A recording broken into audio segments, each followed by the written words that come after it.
আচ্ছা আপু, এই আপনি যে এখন স্কুটি রান করছেন বা রোড রাইড করছেন, আপনার কাছে কেমন লাগছে? অনেক ভালো লাগছে। আর হচ্ছে আপনার কি প্রথমে কি মনে হয়েছিল পারবেন নাকি? আপনি কি সাইকেল চালাতে পারতেন? না, আমি তো রাস্তা পাড়াইতেই ভয় পেতাম। রাস্তা পাড়াইতে পারতাম না। আমি যেখানে যেতাম সাথে কাউকে নিয়ে যেতাম। রাস্তা পাড়াইতে পারি না। আর তো সে তারপর মেয়ে আমি এখন ভাবতেও স্কুল। পারি নাই যে স্কুটি চালাবো। তো তারপর আমার স্বামী বলছিল যে, "দেখো তুমি পারবা।"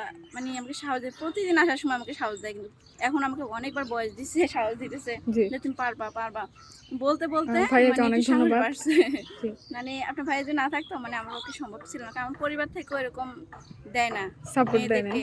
আচ্ছা যে যাক, কোনো কিছু করা, অবশেষে মেয়ে বের হাসব্যান্ড হওয়ার। সাপোর্ট দিছে আরকি। হ্যাঁ, ওনার তো কারণে আজকে এখানে এখন আসা। আপনার কেমন লাগছে যে আপনি চালাচ্ছেন? হ্যাঁ, আ অনেক ভালো লাগে। এই সাইকেল তো পারেন না? না, আমি না। সাইকেল। তো যারা আমি সাইকেল গাড়ির পারেন আওয়াজ না। শুনলে রাস্তার পাশে চলে যাই। আচ্ছা, এখন আচ্ছা। রাস্তা দিয়ে গাড়ি যেতেছিল, আমি পাশ কাটিয়ে চলে আসছি। আচ্ছা। তো যাক, এখন তো গাড়ির সাথে অ্যাডজাস্ট হইছেন। গেলেও আপনি আপনার মতো করে আসতে পারতেছেন, হ্যাঁ, যাইতে পারতেছেন।